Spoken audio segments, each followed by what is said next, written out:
Dominant Protector. Credit to the author. 4,431-40. Ang mga pangalan po na nandito ay galing sa mga name generator. Kaya kung meron man pagkakatulad sa mga pangalan ng totoong tao o lugar, ito ay tunay na hindi sinasadya. Salamat, salamat. Salamat, salamat. Mabilis na ikinumpas ni Ming Yuan ang kanyang mga kamay bilang ganti. Hindi niya maitago ang saya sa mukha niya. Tuwang-tuwa siya na hindi niya alam kung paano ilarawan ang eksena. Hindi katakataka na siya ay nasa sabik na bumalik sa loob ng oras na kinakailangan para masunog ang isang insenso. Iyon ay isang buong 200 puntos.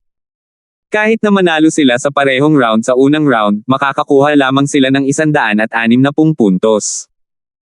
Higit pa rito, walang escort agency ang makakamit ng kumpletong tagumpay. Kahit na ang pinakamakapangyarihang nangungunang escort agency, ang 4 na SIS escort agency, ay nakakuha lamang ng 120 puntos. Gayunpaman, ang sitwasyon ay agad na binaligtad ng Kaizen Escort Agency. Bilang karagdagan sa 100 puntos mula sa unang round, mayroon silang kabuoang 300 puntos. Naiwan na nila ang lahat ng iba pang escort agencies at naging isang hindi pa nagagawang dark horse. Imposible. Habang ang lahat ay nagsasaya, biglang itinuro ng walang hangganang dagat si Terence at sumigaw, "Nakabalik ka sa kalahati, tama?" Natahimik ang buong lugar dahil doon, at ang mga mata ng lahat ay kay Terence. Maliban sa mga tao mula sa ahensya ng bodyguard ng Kaizen, lahat ng iba ay may nakasulat na hinala sa kanilang mga mukha. Ang walang hangganang dagat ay halos 100% kumpiyansa. Maging si Basilio, na pamilyar sa ligtas na ruta, ay hindi makabalik-balik sa loob ng 5 minuto, lalo pa ang isang ganap na estranghero. Ngumiti si Terence at kinuha ang stamp certificate mula sa kanyang bulsa sa dibdib, itinaas ito para makita ng lahat. Ngayon, wala nang nagdududa sa kanya. Hindi niya lang masasabi na peke rin itong stamp certificate na nakuha niya sa isang mahalagang punto, di ba? Ang walang hangganang mukha ng dagat ay naging lila mula sa berde. Bilang pinuno ng 4 na SIS escort agency, tiyak na siya ang sentro ng atensyon sa sitwasyong ito. Gayunpaman, sa loob lamang ng maikling panahon, 2 beses na siyang sinampal sa mukha. Ito ay isang hindi maipaliwanag na pakiramdam. Kung nagkaroon ng bitek sa lupa, malamang ay nabaon na siya dito. Ang tanging pagkakataon ng walang hangganang dagat na iligtas ang mukha ay kay Basilio. Kung makakabalik din si Basilio sa loob ng 5 minuto, kung gayon bilang pinuno ng 4 na ahensyang escort ng SIS, hindi na niya kailangang magmukhang masama. Gayunpaman, pabayaan ang isang joystick na nasusunog, sa oras na ang pangalawang joystick ay nasunog, at kahit na sa oras na ang ikatlong joystick ay halos masunog, ang sailboat number 1, na kumakatawan sa 4 na SIS escort agency, ay hindi pa rin bumabalik. Kung hindi dahil sa katotohanang hindi pa rin nabasag ang numero 1 Jade, maghahinala ang walang hangganang dagat na namatay na si Basilio. Bakit hindi pa patay ang bastos na ito? Namumula ang mukha ng walang hangganang dagat dahil sa galit. Bilang host ng labanang ito, nawala ang aura ng isang marangal na escort. Hindi man lang siya naglakas loob na itaas ang ulo sa harap ng ibang mga pinuno, lalo pat magpakitang gilas. Natatakot siyang pagtawanan. Sa wakas, nang masusunog na ang ikatlong joystick, dumating ang sailboat no. 1. Gayunpaman, bago pa man makaakyat ang lahat upang batiin ito, nalaman nilang nasa wasak na kalagayan ang barko. Sa paningin ng lahat, ang barko ay malinaw na unti-unting umiikli, at sa wakas, tuluyan na itong lumubog.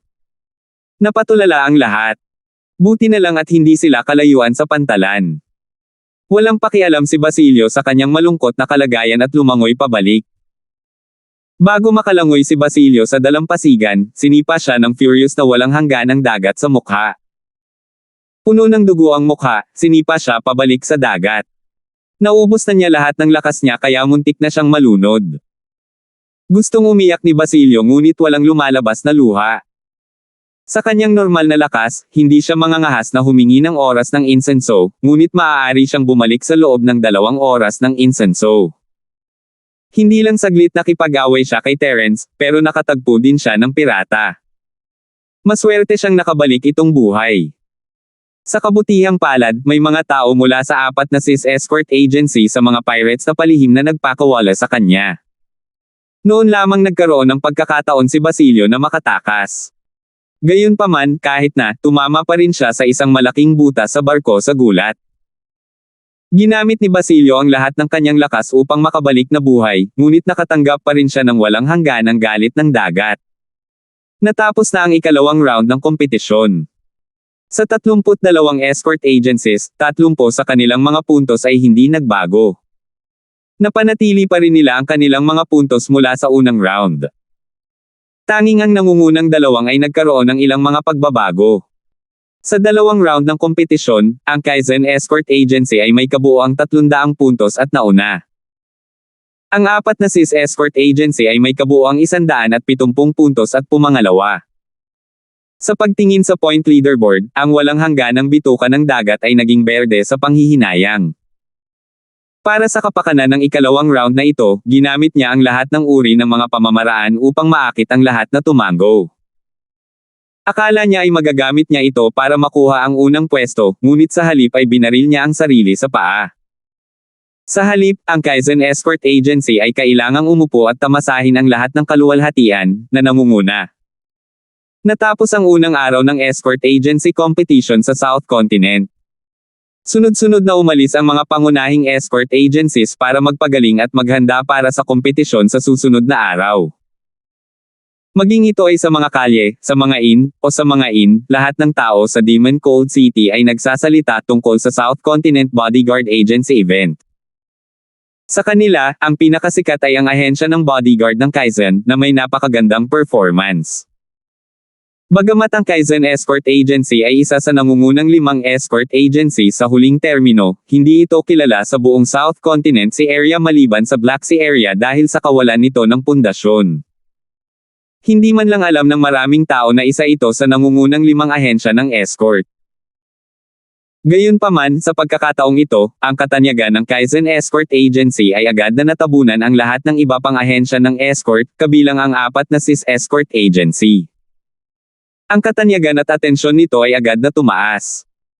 Ito ay nakita na bilang ang pinakamalaking dark horse ng komperensya ngayong taon.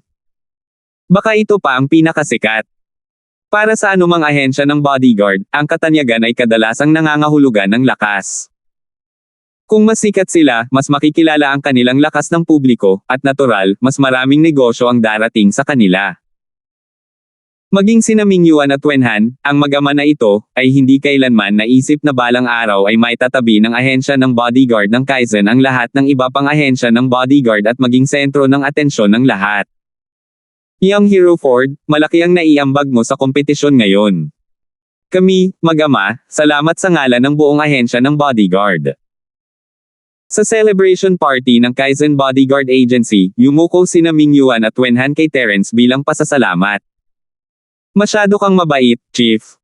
Dahil parte ako ng Kaizen Bodyguard Agency, tama lang at nararapat na tumulong ako sa ahensya. Bakit kailangan mong gawin ito? Sabi ni Terence. Hindi ka naman seryoso. Ikaw ang dakilang benefactor at bayani ng bodyguard agency namin.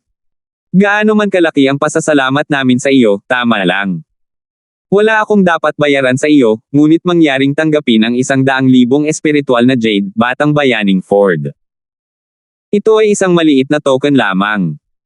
Habang nagsasalita si Mingyuan, hinayaan niyang kunin ni Wenhan ang inihanda niyang microcard reader.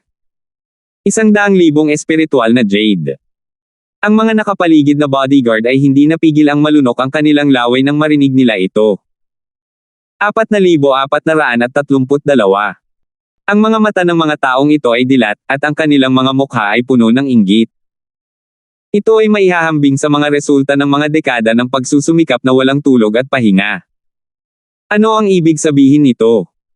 Natigilan si Terence at sumimangot. Tumingin siya kina Mingyuan at Wenhan. Ipinaglalaban ko ang ahensya ng bodyguard dahil sa aming pagkakaibigan at pagmamahal. Kung may kinalaman ito sa espiritual na jade, walang saysay dito, di ba? Ang Sky Elixir Pavilion sa ilalim niya ay nakakuha ng hindi bababa sa 10,000 spirit jade araw-araw sa gitnang isla. Si Terence ay hindi nagkukulang ng spirit jades. Ang dahilan kung bakit siya pumayag na dumalo sa South Continent Escort Party ay upang samantalahin ang pagkakataong ito para harapin si Basilio, at para matulungan din ang Kaizen Escort Agency. Gayunpaman, magiging masyadong vulgar kung gagamit siya ng mga spirit jade. Alam nating lahat na ang batang bayani na si Ford ay isang taong nagpapahalaga sa katwiran. Gayunpaman, dahil lamang dito, kailangan mong tanggapin ang 100,000 espiritual na jade. Sabi ni Ming Yuan ang may pananalig. Bakit? Hindi maiwasan ni Terence na malito. Brother Ford, nakalimutan mo na ba na nilinaw ko sa lahat sa araw na ang sinumang lalahok sa una o ikalawang round ng kompetisyon, anuman ang resulta, ay gagantimpalaan ng 50,000 spiritual jades. Ngayong lahat ay naibigay na, ikaw na lang ang natitira. Brother Ford, maaari mong tretuhin ang mga espiritual na jade na parang dumi, ngunit hindi mo na ako mapapabayaan, yang Master of the Body. Paliwanag ni Wenhan. Tama. Sa unang round ng escort battle, ang utos ng batang bayani na si Ford ang pinakamalaking naiambag. Tungkol naman sa second round ng delikadong paglalayag sa lugar, mas higit pa ito. Sa 300 puntos na nakuha ng ating escort agency, 260 puntos ang galing sa batang bayaning si Ford. Walang duda dyan, di ba? Sabi ni Ming Yuan sa karamihan. Tama, ang escort leader na si Ford ay gumawa ng mahusay na trabaho. Sumangayon ang lahat sa ahensya ng bodyguard ng Kaizen. Ibig sabihin ba nito ay kailangan ko talagang tanggapin itong 100,000 espiritual na jade? Hindi napigilan ni Terence na mapangiti ng mapait sa tagpong ito. Nagsisimula siyang magtaka kung talagang nag-ensayo ang mga taong ito. Kailangan kong tanggapin. To be honest, 100,000 spiritual jades is too little for your great contribution. 300,000 spiritual jades is more like it. Gayunpaman, ang escort agency event sa South Continent ay kasisimula pa lang, at maraming lugar kung saan gagamitin ang mga spiritual jades. Dahil magkaibigan tayong lahat, mapapatawad mo lang ako sa pagkakataong ito. Taos-pusong sabi ni Ming Yuan. Ang kaganapan ng ahensya ng bodyguard ng South Continent ay talagang isang kapistahan upang magsunog ng mga espiritual na jade para sa lahat ng mga ahensya ng bodyguard na determinadong makipagkumpetensya para sa isang mas mataas na ranggo. Kinailangan nilang umasa sa mga espiritual na jade upang mapalakas ang kanilang moral sa halos bawat kompetisyon. Sa unang araw pa lamang ng kompetisyon, ang ahensya ng bodyguard ng Kaizen ay nagbigay ng 500,000 spiritual jade sa kanilang mga tauhan. Kahit na ang ibang mga ahensya ng bodyguard ay hindi gaanong mapagbigay, hindi sila masyadong malayo sa likod, maliban kung sila ay handa na mahuli. Gayunpaman, ang Kaizen Escort Agency ay hindi isang tradisyonal na mayayamang pamilya tulad ng 4 na SIS Escort Agency. Bilang ang dating upstart ng 5 pangunahing ahensya ng escort, ang kanilang foundation ay talagang limitado. Kahit na sila ay gumawa ng mga paghahanda ng maaga at pinagsama ang lahat, ang kanilang mga mapagkukunan sa pananalapi ay hindi maiiwasang maabot pa rin. Kaya naman, para sa kapakanan ng kompetisyon bukas at sa susunod na araw, ang mag-ama Quill ay hindi nang ahas na magbigay ng sobra kay Terence ngayon, gaano man sila kahanda. Magiging katatawanan sila kung hindi nila mababayaran ang reward mamaya. Okay, dahil iyon ang kaso, tatanggapin ko ang iyong imbitasyon. Walang pagpipilian si Terence kundi ang pumayag ngayong nag-alok na siya. Hindi niya inisip na kunin ang 100,000 espiritong si Jade kahit maggagawa siya ng ilang elixir para sa ahensya ng bodyguard ng Kaizen bago siya umalis, gayon pa man. Sapat na iyon para gantihan siya. Diretso. Tuwang-tuwa sina Ming Yuan at Wenhan. Itinaas nila ang kanilang salamin kay Terence at sa grupo ng mga bodyguard. Ang tagumpay ngayong araw ay pawang salamat sa batang bayani na si Ford at sa pagsusumikap ng lahat. Kami, mag-ama, salamat sa inyong lahat. Sana ay patuloy na magsikap ang lahat para sa natitirang bahagi ng kompetisyon at magtakda ng bagong record para sa aming ahensya ng bodyguard ng Kaizen. Naghanda ako ng isang celebratory feast para sa lahat. Pagbalik namin sa Black Ark City, hindi kami aalis hanggat hindi kami lasing. Hindi tayo aalis hanggat hindi tayo lasing. Itinaas ng lahat ang kanilang mga salamin at naghiyawan. Habang nagdiriwang ang ahensya ng escort ng Kaizen, hindi ganoon kasigla ang kapaligiran sa iba pang ahensya ng escort. Ito ay totoo lalo na para sa apat na ahensya ng SIS Escort na itinuturing na pinakasikat na ahensya ng lahat sa industriya. Sa sandaling ito, ang kapaligiran sa escort agency ay napakabigat at madilim. Sa panloob na bulwagan ng ahensya ng bodyguard, ang walang hangganang dagat ay nakaupong madilim sa ulo ng mesa. Sa harap niya ay lumuhad si Basilio, na bogbog na itim at bughaw. Wala ni isang parte ng katawan niya ang buo. Dahil naparusahan ka na, bibigyan kita ng pagkakataong mabuhay.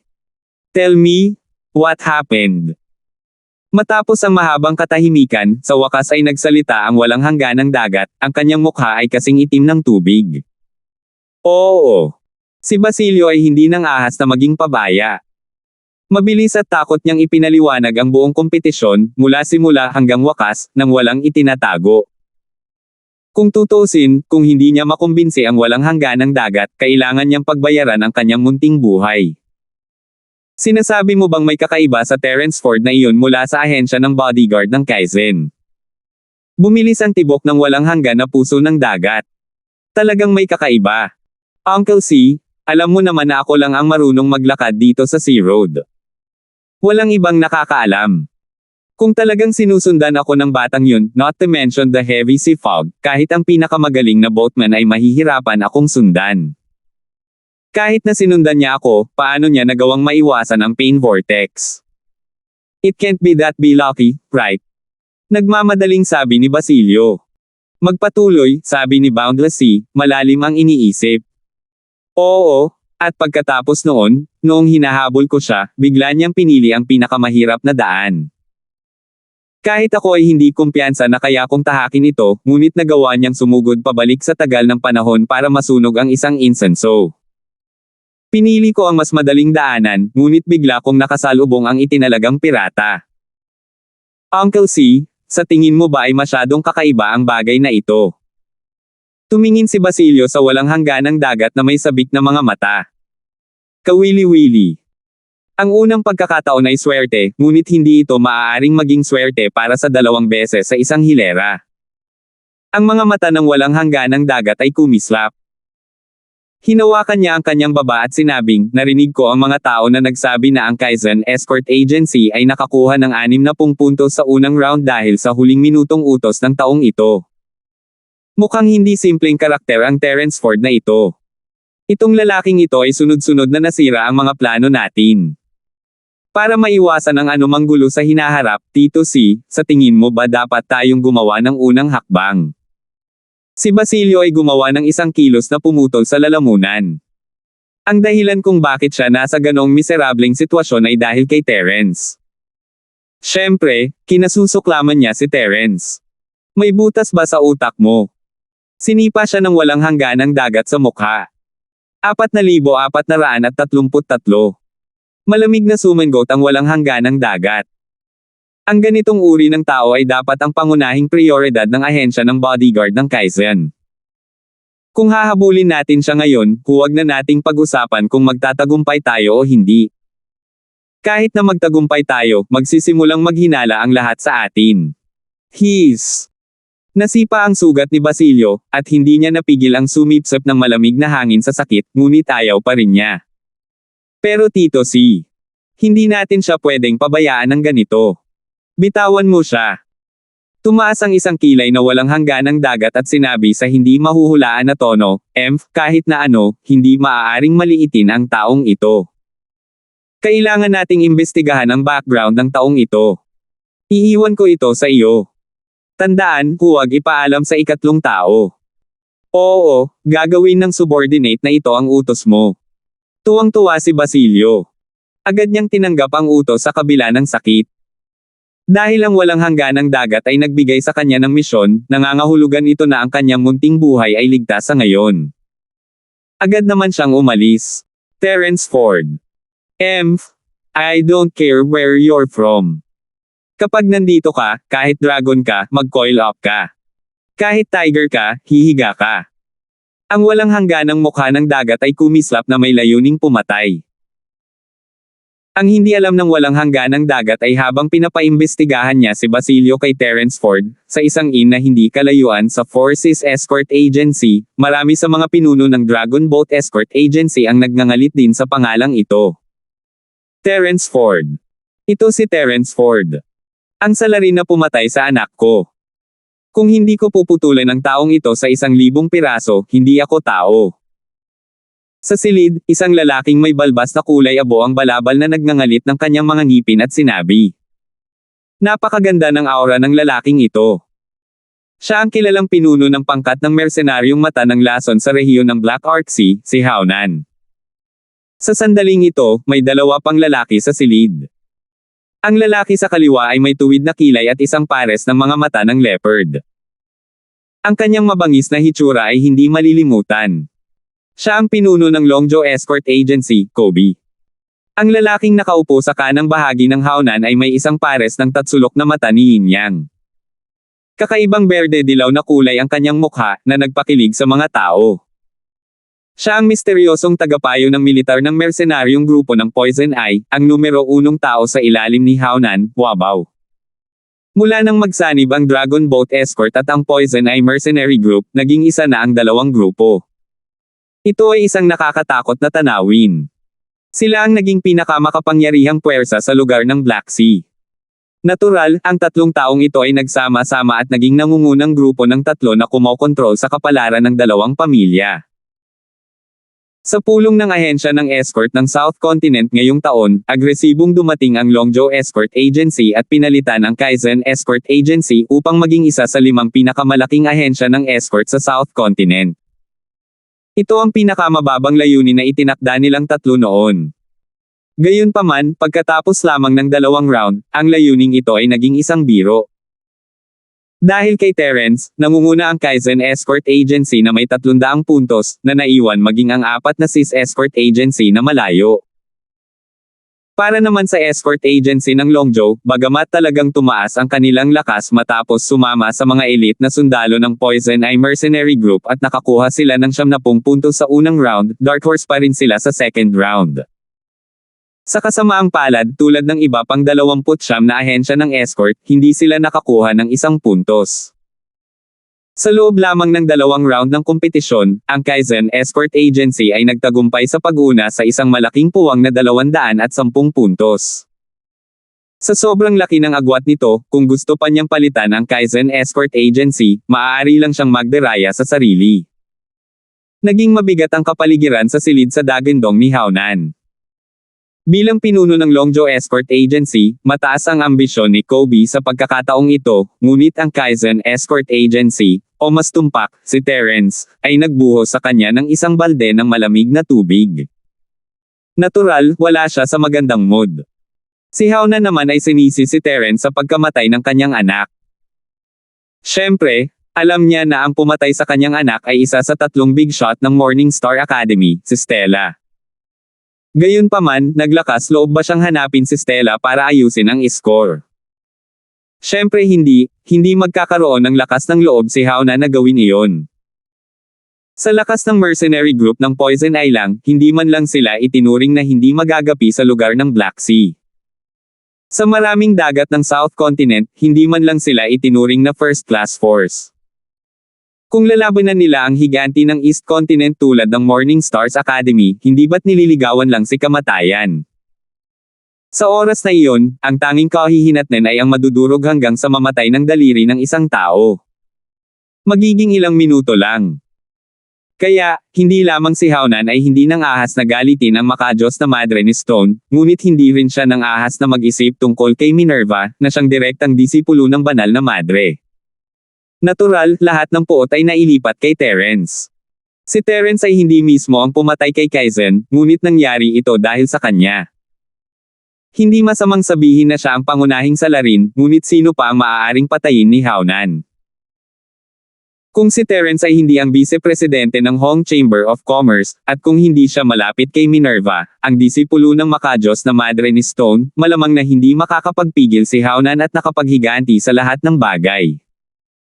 Dahil mismo sa kanyang 2 sensitibong pagkakakilanlan na kapag nalik ang balita, madali itong makaakit ng malaking gulo. Si Hao-nan ay hindi nang ahas na kumilos ng hayagan, at maaari lamang maghanap ng mga pagkakataon sa dilim. Gayunpaman, si Terence ay nagtatago sa Hong Chamber of Commerce o sa Kaizen Bodyguard Agency, hindi madaling pumasok at pumatay ng tao. Bilang isang lokal na malupit sa lugar ng Black Sea, si Hao-nan ay hindi isang taong lulunok sa kanyang galit, ngunit sa pagharap kay Terence, na nahaharap sa matinding puot sa pagkawala ng kanyang anak, wala siyang ibang pagpipilian kundi ang tiisin ito kahit na ayaw niya. Tiniis niya ito hanggang ngayon. Patayin mo siya. Siguradong papatayin ko siya. Hindi na ito napigilan ni Hao-nan. Sa isang mabangis na ekspresyon na parang gusto niyang lumunin ng buhay ang isang tao, lumingon siya kay Huabao at sinabing, "Military Counselor, mabilis na mag-isip ng paraan para patayin ang Terence Ford na iyon." Tama. Ang Terence Ford na ito ay isang malaking banta sa atin. Kung hindi natin siya aalisin, magiging kasing hirap ng pag-akyat sa langit para palitan natin ang Kaizen Bodyguard Agency. Tumango si Kobe bilang pagsang-ayon. Sa loob lamang ng 2 round, nakatulong na si Terence Ford sa Kaizen Bodyguard Agency na manalo ng kabuoang 260 puntos. Siya ang naging focus ng buong kompetisyon, na nagpakita kung gaano siya kalakas. Kung magpapatuloy ito, walang nakakaalam kung anong uri ng super performance ang mayroon siya sa hinaharap. Hindi na kailangang mag-alala, kayong dalawa. Tumingin si Huabao sa kanilang dalawa at nahihiyang sinabi, ang escort meeting sa South Continent ay talagang magandang pagkakataon para mawala ang lalaking ito. Huwag magpalinlang sa kanyang kasalukuyang kaluwalhatian. Kapag nakilala niya ako, patay na siya. Siyempre, paanong ang isang Jindan Stage Master lang ang magiging kalaban mo, Military Counselor? Sabay na tumango sina Hao-nan at Kobe. Bagamat pareho silang mapagmataas na tao, lubos nilang kinikilala ang lakas ni Basilio. Masasabi pa nga na medyo takot sila sa kanya. Ang komperensyang ito ay nagbigay sa amin ng isang lehitimong pagkakataon na patayin siya. 4,434. Oh! Sa oras na iyon, kahit ang Hong Chamber of Commerce at ang Morningstar Academy ng East Continent ay walang sasabihin. Ngumisi si Basilio at sinabing, ngunit ang tanging problema ay natatakot akong hindi ko matugunan ang taong ito sa kompetisyon. Kung hindi niya kayang patayin ang mga ito sa kompetisyon, babalik siya sa dati niyang dilema. Hindi siya nang ahas na patayin ang mga ito sa lantad, at hindi rin niya kayang patayin ang mga ito sa dilim. Maaari lamang siyang magpatuloy sa isang dilema. Ito ay talagang isang malaking problema. Napakunot ang noo ni Kobe at sinabing, ngunit walang kwentang isipin ito ngayon. Maaari ko lamang maghintay at makita ang sitwasyon bago ako gumawa ng isang tiyak na tugon. Kung ang Dragon Boat Escort Agency ay isa sa 5 pangunahing escort agencies, marahil ay maaari niyang gamitin ang kanyang kapangyarihan bilang isang hukom upang maglaro ng ilang mga trick at ayusin ang Kaizen Escort Agency na lumaban sa kanyang Dragon Boat Escort Agency. Sa kasamaang palad, wala silang karapatang magsalita ngayon. Sige, hahayaan kong mabuhay ang batang ito ng 2 araw, bagamat ayaw ni Hao-nan, wala siyang ibang pagpipilian. Siya ay maaari lamang maghintay at makita pansamantala na gumagawa ng isang hakbang sa isang pagkakataon. Kinabukasan, patuloy na ginanap sa Mowing Square ang escort agency event sa South Continent. Sunod-sunod na umakyat sa entablado ang 5 judges mula sa 5 pangunahing escort agencies. Gayunpaman, ang focus ng atensyon sa pagkakataong ito ay si Ming Yuan.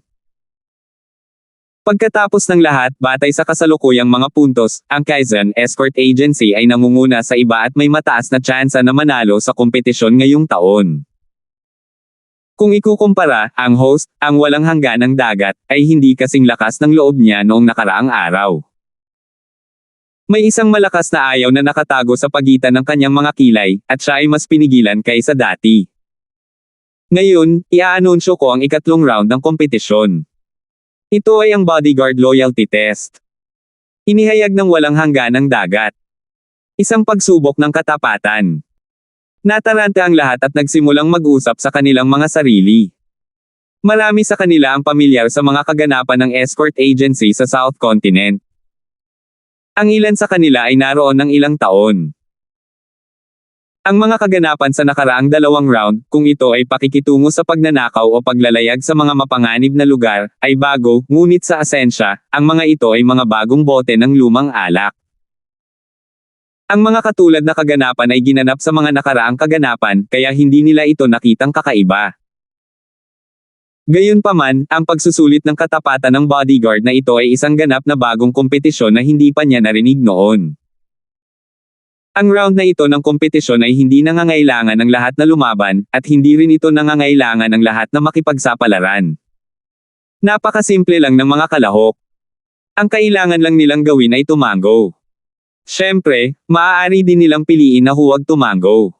Nagpatuloy ang walang hangganang dagat. Pagkasabi niya nito ay lalong nataranta ang lahat ng naroroon. Sa dami ng sinabi niya, mas misteryoso iyon. Isang tango lang. Anong klaseng kompetisyon ito? Bago ko ipaliwanag ang mga patakaran sa iyo, nais kong ipahayag ang aking pasasalamat sa lahat ng Chamber of Commerce sa ngalan ng escort agency sa South Continent. Ang Chamber of Commerces dito ay sama-samang magpopondo sa ikatlong round ng kompetisyon at magbibigay ng walang halagang escort item ng libre.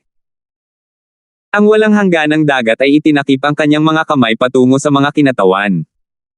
Selyadong pakete. Nagkatinginan ang lahat ng may pag-iisip. Kung isasaalang-alang ang pangalan ng bodyguard loyalty test, ang mga may mas mabilis na pag-iisip ay maaaring manghula.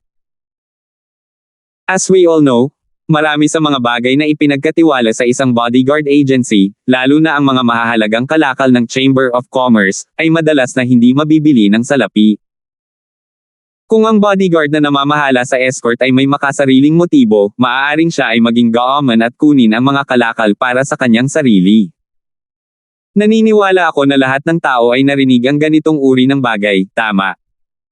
Tanong ng walang hangganang dagat sa lahat. Tumango ang lahat. Ang tiwala ay ang pinakamahalagang bagay sa isang escort agency. Sa pamamagitan lamang ng pagkakaroon ng tiwala ng publiko ay makakamit ng isang tao ang isang foothold. Gayunpaman, ang lugar ng dagat ng Timog Kontinente ay palaging kilala sa kaguluhan nito. May mga tao sa iba't ibang antas ng pamumuhay sa lahat ng dako. Natural, may mga ganyang tao sa escort agency. Mayroong maraming mga halimbawa ng isang daga na sinisira ang isang palayok ng sopas. Katulad noong nakaraan sa Kaizen Escort Agency, nang ninakawan ang malaking package ng Hong Chamber of Commerce, ang sabi-sabi ay mayroong isang especially iyan na nagtatrabaho sa Pirates. Kung hindi linisin ni Terence ang kanyang pangalan sa ibang pagkakataon, maaaring dala pa rin niya ang maling krimeng ito hanggang ngayon. Ang puso ng tao ay hindi mahuhulaan, at walang kakulangan ng itim na tupa kahit saan. Maging ang ahensya ng bodyguard ng Kaizen, isa sa 5 pangunahing ahensya ng bodyguard, ay ganito, lalo pa ang iba pang ahensya ng bodyguard. Ang paglustay ay hindi isang bagong bagay. Sa makatuwid, upang dalisayin ang kapaligiran ng industriya at magtakda ng isang benchmark para sa industriya, kinakailangan para sa amin na mag-set up ng isang kompetisyon sa Escort Agency Conference sa South Continent. Ito ay isang kompetisyon upang subukan ang puso ng mga tao. Hindi pinalampas ng walang hangganang dagat ang pagkakataong isigaw ang slogan. Pagkatapos ay sinabi niya, sa ikatlong round ng kompetisyon, ang bawat ahensya ng bodyguard ay magpapadala ng 10 bodyguard para kumuha ng pagsusulit. Ang mga selyadong bagay na ibinigay ng Chamber of Commerce ay isa-isang ilalagay sa kanilang harapan. Basta tumatango sila, maaari nilang kunin at ibigay ng libre. Nang marinig ito, biglang nagkagulo ang mga tao at naging interesado. Upang makapag-alis ng isang hindi mabibili na selyadong pakete na may casual na tango, mayroon ba talagang magandang bagay sa mundo? Gayunpaman, mayroon ding mga tao na nagtanong dito.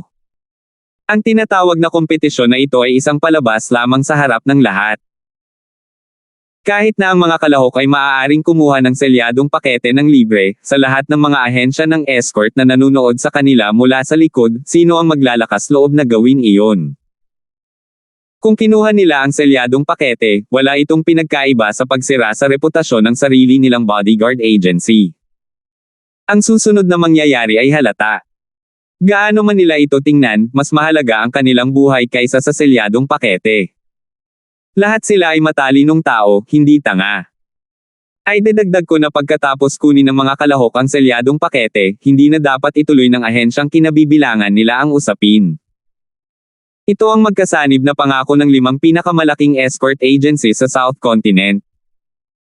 Kung sino man ang manggahas na saktan sila ay magiging kalaban natin. Sabi ng walang hangganang dagat sa malinaw na boses. Agad na pinawi ng pangungusap na ito ang pagdududa ng lahat. Sa ganitong paraan, walang dapat ikabahala ang mga kalahok. Sa karamihan, hindi na sila makapagtrabaho sa bodyguard agency pagkabalik nila. Gayunpaman, walang mga paghihigpit sa pag-alis. Hindi bababa sa kanilang personal na kaligtasan ay maaaring garantisadong. Sa gayong garantiya, ang tinatawag na bodyguard loyalty test na ito ay talagang sulit na panoorin. Mula dito, higit pa o mas kaunti ay makikita kung gaano kalaki ang kontrol ng bawat pangunahing ahensya ng bodyguard sa kanilang sariling mga bodyguard. Kung ang mga bodyguard ay hindi sapat na tapat at walang malakas na pagpipigil sa sarili, madali nilang ibigay ang kanilang sarili sa segment na ito at mapahiya ang bodyguard na ahensyang kinabibilangan nila. Bagamat ito ang unang pagkakataon na gumawa siya ng isang bagay na orihinal, hindi may kakailan na ang ganitong uri ng kompetisyon na sumusubok sa puso ng mga tao ay talagang kapansin-pansin, at dapat itong maging napaka-praktikal. Tungkol sa paraan ng pagmamarka, napakasimple at malinaw. Bawat escort ay makakakuha ng 10 puntos. Kapag lahat ng 10 ay mananatili, makakakuha sila ng 100 puntos. Sa bawat escort na aalis, 10 puntos ang ibabawas. Ang natitirang puntos ay ang huling puntos para sa round na ito. Inihayag ng walang hangganang dagat sa malinaw na boses. 4,435. Sa unang tingin, ang ikatlong round na ito ay mas madali kaysa sa nakaraang 2 round, kung saan buhay ng mga tao ang nakataya. Gayunpaman, sa katunayan, ito ay eksaktong kabaligtaran. Ang 100 puntos na ito ay hindi madaling makuha. Kung tutuusin, ang puso ng tao ang pinakamahirap unawain. Kung may kaunting pagkakamali, ang 100 puntos ay maaaring mawala sa mga daliri ng isa. Dahil ito ay pagsubok sa puso ng bayan, kung gusto niyang makuha ang lahat ng 100 puntos, kailangan niyang gawin ang kanyang takdang aralin sa pagpili ng mga sundalo. Dahil hindi niya kayang takutin ang mga ito, maingat lamang niyang piliin ang 10 pinakapinagkakatiwalaang tao at gantimpalaan sila ng husto. Noon lamang niya masisigurong walang nangyaring masama. Gayunpaman, bago nila ito magawa, 2 tao ang biglang sumulpot sa tabi ng person in charge ng bawat escort agency. Ang isa sa kanila ay isang kawani ng kaganapan, at ang isa ay isang supervisor mula sa bawat Chamber of Commerce na walang kinalaman sa kaganapan. Upang matiyak ang pagiging patas, bago ang opisyal na pagsisimula ng kompetisyon, walang ahensya ng escort ang pinahihintulutang magbanta o mag-alok ng gantimpala upang maapektuhan ang estado ng pag-iisip ng kanilang mga escort. Dapat nilang harapin ang pagsubok ng may mahinahong pag-iisip. Sabay na sabi ng 2 supervisor. Natigilan si Wenhan nang marinig niya ito. Iniangat niya ang ulo niya at tumingin sa paligid. Nalaman niyang mayroon ding 2 supervisor na nakatayo sa tabi ng mga pinuno ng iba pang ahensya ng bodyguard. Mukhang pinaghandaan ito ng komperensya. Sige, sabi niya. Napatango na lamang si Wenhan sa kanilang 2 at nilunok ang gantimpala na lalabas na sa kanyang bibig. Naisip niya na makakaasa lamang siya sa kanyang pangunawa sa mga tao at pumili ng 10 pinakamaaasahang bodyguard. Buti na lang at madalas siyang kasama ng lahat at pamilyar sa mga bodyguard na nasa ilalim niya. Kung pumili lang siya ng 10 tao sa gitna, mas confident pa rin siya.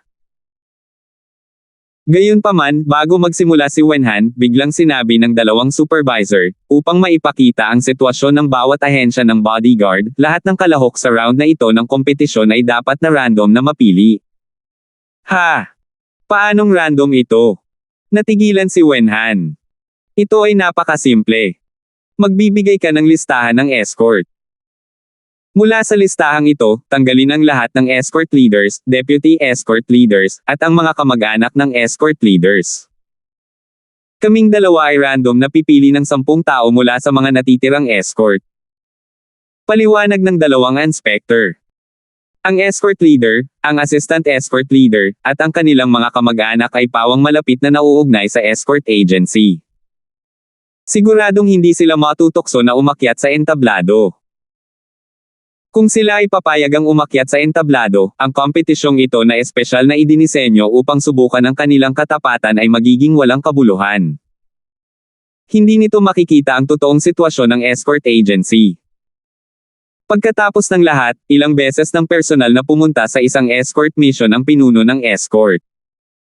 Ang mga ordinaryong escort ang pangunahing puwersa ng escort team.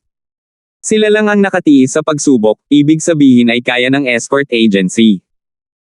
Ang hitsura ng sino man ay gagawin lamang ang pagsubok na walang kabuluhan. Ito. Mapait na ngumiti si Wenhan. Ang ganitong uri ng random na paraan ng pagpili ay talagang hindi nagbigay sa kanya ng anumang pagkakataon. Bagamat may tiwala siya sa mga bodyguard na nasa ilalim niya, napakaraming tao sa bodyguard agency. Maging ang kanilang lakas ay iba-iba, hindi pa banggitin ang pinakamahirap na hawakan. Pakibigay sa amin ang listahan ng pangalan sa lalong madaling panahon, niyang Master Wenhan. Huwag mo na kaming pahirapan. Hinimok ng dalawang supervisor.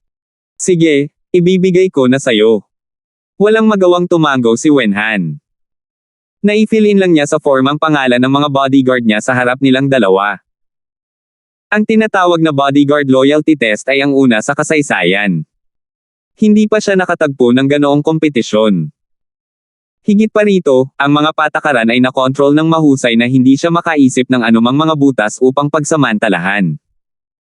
Maaari lamang niyang sundin ang mga alituntunin ng masunurin. Ilang sandali pa, isang listahan ng mga pangalan ng mga escort ang ibinigay sa supervising duo. Tulad ng kanilang hiniling, ang listahan ay napuno ng mga ordinaryong escort mula sa ahensya ng bodyguard. Walang escort leader, deputy escort leader, o kahit sinong kamag-anak. Kahit si Terence ay wala sa listahan, siya ay isang honorary escort, kung tutuusin. Kahit anong mangyari, hindi siya pwedeng maging normal na escort. Naisip ni Wenhan na magsisimula silang dalawa sa random na pagpili ng mga tao. Sa huli, pagkatapos kunin ng supervisor duo ang listahan ng pangalan, kinuha nila ang isa pang listahan ng pangalan mula sa kanilang mga braso at maingat na inihambing ito sa harap ni Wenhan at ng iba pa. Sa pagtingin sa eksenang ito, hindi alam ni Wenhan kung tatawa o iiyak. Hindi niya napigilan ang pagpawisan ng malamig. Malinaw niyang nakita na sa listahan ng mga escort na kinuha ng kabilang partido, mayroong anotasyon ng pagkakakilanlan sa likod ng bawat pangalan. Malinaw sa isang sulyap kung sila ay mga ordinaryong escort o may mga espesyal na background tulad ng isang escort leader o isang deputy escort leader. Sumipsip si Wenhan sa malamig na hangin. Lihim siyang natuwa na hindi siya naglaro ngayon. Kung hindi, nalantad siya sa lugar. Bawat taon, ang escort agency ng South Continent ay palaging ipinagmamalaki ang sarili sa pagiging patas at makatarungan. Ang pagdaraya sa kompetisyon ay palaging mahigpit na iniimbestigahan. Kung ito ay nalaman sa lugar, ang mga punto ng round na ito ay wala sa tanong. Baka madidok pa sila at maparusahan ng husto ang escort agency. Matapos suriin ng dalawang tao na koponan ang listahan at nalaman na walang nawawalang mga pangalan ayon sa mga patakaran, binilang nila ang bawat pangalan. Sabay-sabay silang naglabas ng isang maliit na basket sa kanilang likuran. Ang basket ay napuno ng may bilang na mga lote na inihanda ng maaga. Kung sino ang mabubunot ay siyang mananalo. Nagpatuloy ito hanggang sa lumabas ang listahan ng 10 kalahok na bodyguard. Kasabay nito, ang iba pang 3 ahensya ng bodyguard ay nararanasan din ang parehong bagay. Sa maikling panahon, ang listahan ng mga kalahok para sa lahat ng 32 ahensya ng bodyguard ay nailagay na. Opisyal na nagsimula ang ikatlong round ng bodyguard loyalty test. Bawat isa sa 32 bodyguard na ahensya ay nagpadala ng 10 bodyguard. May kabuuang 320 bodyguard ang bumuo ng malaking bilog sa mowing square. Sa gitna ng parisukat, may isang tambak ng malalaking kahon ng kayamanan na inihanda ng maaga. Ang bawat isa sa kanila ay halos kasing tangkad ng isang tao. Kahit na hindi nila alam kung ano ang nakatago sa kanila, ang laki ng mga treasure box na ito ay nakakainggit pa rin sa mga tao. Hindi lang ang mga kalahok na bodyguard. Maging ang mga manunood ay hindi napigil ang iangat ang kanilang mga ulo sa pag-asam nang makita ang mga kaba ng kayamanan. Bagamat sinabi noon ng walang hangganang dagat na ang bawat isa sa mga treasure chest na ito ay hindi mabibili, hindi nila alam kung gaano ito kahalaga. Sa ilalim ng mga tingin ng lahat, ang 5 hukom, na may walang hangganang dagat bilang kanilang pinuno, ay dahan-daang naglakad patungo sa mga kaba ng kayamanan. Casual nilang hinayla ang isa sa mga treasure chest, na agad na nakakuha ng atensyon ng lahat. Lahat kayo ay masyadong interesado sa kung ano ang nasa mga treasure chest na ito, tama? Masasabi ko sa inyo ngayon na ito ay walang iba kundi ang espiritual na si Jade. Malakas na inihayag ng walang hangganang dagat. Espiritual na Jade. Nagningning ang mga mata ng lahat. Bagamat ang lahat ng uri ng makalangit na mga materyales at makalupang kayamanan ay ganap na hindi mabibili, sa ilalim ng saligan ng pantay na halaga, ang epekto ng mga makalangit na materyales at makalupang kayamanan ay hindi gaanong matindi kaysa sa tunay na espiritual na Jade. Natuyo ang bibig ng mga tao. 4,436. Escort Leader High, ilang spiritual Jade ang nasa box. May sumigaw sa crowd na naging sanhi ng tawanan. Gayunpaman, napukaw din ito ang pagkamausisan ng lahat. Ito ay isang tanong na gustong malaman ng lahat ng naroroon. Maging ang mga manunood na hindi kasali o ang mga taong namamahala sa iba't ibang ahensya ng bodyguard, lalo na ang mga random na napiling kalahok, lalo silang nababahala sa isyong ito. Ang mga tao ay mamamatay sa paghahangad ng kayamanan, at ang mga ibon ay mamamatay sa paghahanap ng pagkain. Katulad ng lumang kasabihan, walang katapatan sa mundong ito. Ang katapatan ay dahil lamang sa walang sapat na bargaining chips para sa pagkakanulo. Ang bilang ng mga espiritual na Jade sa mga treasure chest na ito ay direktang magpapasya sa pagpili ng bawat kalahok na escort. Kung ito ay talagang isang astronomical na numero, malamang na lahat ng 32 escort team ay mapapawi. Ngunit kung ito ay isang hindi gaanong halaga, kung gayon ang pagsubok na ito ng mga puso ng bayan ay walang kabuluhan. Ang susi sa round na ito ay kung paano itakda ang numero. Gustong malaman ng lahat, di ba? Masyadong simple yan. May parehong dami ng espiritual na Jade sa lahat ng treasure chests. Kumuha lang ng isa at bilangin ito sa harap ng lahat, at malalaman natin. Tumawa ang walang hangganang dagat. Pagkatapos ay tinawag niya ang higit sa 10 miyembro ng staff at nagutos, upang masiyahan ang pag-uusisa ng lahat, pakibilang ang lahat ng espiritual na Jade sa kaba ng kayamanan na ito. Oo. Agad namang ginawa ng staff ang sinabi sa kanila. Pinalibutan nila ang dibdib na casual na hinugot ng walang hangganang dagat at binuksan ito sa harapan niya. Nagdulot agad ito ng kaguluhan. Napuno ito hanggang sa labi.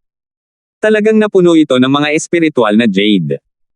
Ang 10 kawani ay nagsimulang magbilang ng mga espiritual na Jade sa kaba ng kayamanan ng sabay. Hindi napigil ang malunok ng mga tao ang kanilang laway habang nanunood. Nagsimula na ang pagsubok. Natatakot ako na hindi ito magiging madali. Hindi napigilan ni Terence na umiling at tumawa sa eksena.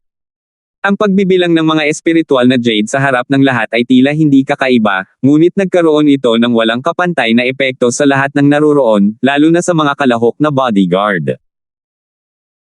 Maaaring nagawa nilang magnganga ang kanilang mga ngipin at labanan ang tukso, ngunit sa sandaling tumagal ang oras, kailangan nilang panoorin ang mga espiritual na Jade na binibilang na tumataas ng pataas. Ang tukso ay hindi isang bagay na kayang labanan ng mga ordinaryong tao. Sa buong proseso, kung ang sinuman ay may anumang makasariling pag-iisip, sa kalaunan ay lalakad sila sa kabilang panig ng katapatan sa ilalim ng patuloy na tukso at panghihikayat sa sarili ng dyablo. Habang tumatagal ang oras, mas mataas ang posibilidad ng pagtataksil sa dyablo sa huli. Tama si Kuya Ford. Kung magpapatuloy ito, mahirap talagang sabihin kung ilang tao ang makakalaban sa tukso sa huli. Tumanggaw si Wenhan na may mapait na ngiti. Kailangan nating bawasan ang bilang ng mga tao sa bawat round ng kompetisyon. Pagkatapos ng South Continent Escort Party ngayong taon, hindi ko alam kung ilang tao ang mawawala sa escort agency. Hindi na kailangang sabihin, sa unang 2 round, ang bawat ahensya ng bodyguard ay nakikipaglaban sa buhay ng tao. Gayunpaman, sa ikatlong round, bagamat mukhang tahimik at walang panganib na magsalita, ang bilang ng mga taong nabawasan sa huli ay malamang na higit pa sa bilang ng mga tao sa unang 2 round na pinagsama. Kung tutuusin, kung ang mga kalahok na bodyguard na ito ay hindi makalaban sa tukso at tumango, nangangahulugan ito na kailangan nilang umalis sa ahensya ng bodyguard sa hinaharap. Para sa bawat ahensya ng bodyguard, pareho ang resulta kung sila ay umalis o namatay. Pareho silang mawawala ng lakas sa pakikipaglaban. Ang 10 sa kanila ay gumugol ng oras para masunog ang kalahating patpat ng insenso bago nila tuluyang natapos ang pagbilang ng lahat ng espiritual na jade sa kaba ng kayamanan. Kung idinagdag ang mga ito ay eksaktong 50,000 espiritual na jade. Ang halagang ito ay isa ng astronomical figure para sa karamihan ng mga taong naruroon. Baka hindi nila maiipon ang ganoon kalaking yaman kahit ilang dekada silang nagsumikap. Maraming tao ang nauuhaw sa panunood. Hiniling pa nila na sila ang mga kalahok na bodyguard sa field, para maalis nila ang 50,000 spiritual jade sa isang tangulang. Higit pa rito, mayroon silang pangako na hindi na kailangang magdala ng anumang mga panganib mula sa 5 pangunahing ahensya ng bodyguard. Saan pa sila makakahanap ng ganoon kagandang deal sa mundo? Ito ay talagang 50,000 espiritual na jade. Nagulat si Wenhan. Ang mga ekspresyon ng iba pang mga bodyguard sa paligid niya ay halos hindi nababasa. Sa nakaraang 2 round ng kompetisyon, ang bawat round ay isang sugal ng buhay ng isang tao. Ang pinakamagandang kinalabasan para sa mga kalahok ay ang hindi bababa sa kalahating baldado kahit na sila ay mapalad na hindi mamatay. Gayunpaman, ang gantimpala na inaalok ni Wenhan ay 50,000 spiritual jades lamang. Ngayon, gayunpaman, ang parehong 50,000 espiritual na jade ay iniaalok sa random na piniling mga bodyguard. Hindi nila kailangang gumawa ng anuman o kumuha ng anumang mga panganib. Madali nilang makuha ang gusto nila sa isang tangulang. Kakaiba kung hindi sila matutokso. Maging ang ibang mga bodyguard sa audience ay nakaramdam ng medyo hindi balanse. Ang isang magandang bagay ay nahulog mula sa langit. Bakit hindi nila makuha ang kanilang pagkakataon? Sige, alam na ng lahat kung ano ang kailangan nilang malaman. Ngayon, bahala na ang mga kalahok na gumawa ng sarili nilang mga pagpipilian. Ang walang hangganang dagat ay humarap sa karamihan at nagpahayag, makinig sa aking mga utos. Ang mga gustong kunin ang 50,000 espiritual na jade at mamuhay ng walang pakialam, gumawa ng 3 hakbang pasulong. Ang mga ayaw ng 50,000 spiritual jades at patuloy na tapat sa bodyguard agency, umatras ng 3 hakbang. Magsimula ngayon. Nang matapos siyang magsalita ay biglang naging tense ang atmosphere. Ang mga mata ng lahat ay nagpalipat-lipat sa pagitan ng 320 bodyguards. Kahit na sino ang gumawa ng kaunting galaw, sila agad ang magiging focus ng buong eksena. Sa oras na ito, ang mga nasa ilalim ng pinaka-pressure ay hindi ang mga kalahok na bodyguard sa field, ngunit ang mga taong namamahala sa iba't ibang ahensya ng bodyguard, tulad ni Wenhan.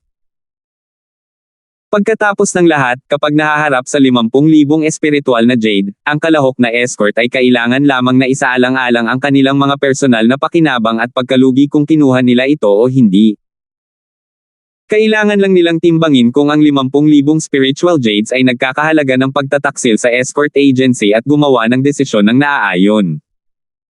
Gayunpaman, si Wenhan, na namamahala sa ahensya ng bodyguard, ay kailangang harapin ang mga tagumpay at pagkalugi ng buong ahensya ng bodyguard.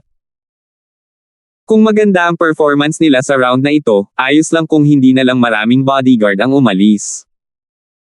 Gayunpaman, kung ang isang malaking bilang ng mga bodyguard ay umalis, ito ay magiging isang malaking problema.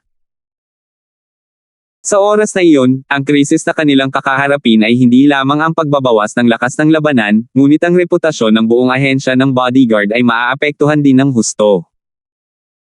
Ang kredibilidad ay ang pundasyon ng isang escort agency, kabilang ang 5 pinakamalaking escort agencies na may pinakamalakas na foundation. Kung ang alinmang escort agency ay nawala ng tiwala ng publiko, hindi ito naiiba sa isang sakuna. Tinitigan ni Wenhan ang mga kilos ng mga kalahok, lalo na ang 10 lalaki mula sa kanyang sariling ahensya. Sa sobrang kaba niya ay pinagpawisan siya ng malamig. Batay sa kanyang pagkaunawa sa 10 lalaking ito, karamihan sa kanila ay dapat na maayos. Gayunpaman, mahirap sabihin para sa iba. Pagkatapos ng lahat, ang tukso ng 50,000 espiritual na jade ay hindi dapat maliitin. Sa wakas, sa ilalim ng tingin ng lahat, may gumawa ng unang desisyon. Isa itong escort mula sa isang maliit na escort agency. 3 hakbang siya pasulong. Sige, pwede ka nang umalis. Ang walang hangganang dagat ay agad na binigyan ng staff ang isang dibdib sa taong ito. 4,437. Binuksan ng lalaki ang kaba ng kayamanan at binilang ang mga espiritual na jade. Hindi na niya napigilan ang labis na kaligayahan. Hindi man lang niya nilinggan ang orihinal niyang bodyguard agency at umalis kasama ang treasure chest sa tuwa. Nang makita ang eksenang ito, nainggit ang mga tao kaya nagsimula silang maglaway. Gayunpaman, ang mas na-touch ay ang mga kalahok na bodyguard. Dati, lahat ay nag-aalala pa rin sa kanilang mukha at masyadong nahihiya na manguna. Gayunpaman, ngayong may nakabasag ng deadlock, mas mababa na ang pressure. Halos kasabay nito, ang isang malaking grupo ng mga tao ay nagmamadaling umabant ng 3 hakbang, bawat isa sa kanila ay nakatingin sa mga treasure chest na may sabik na ekspresyon.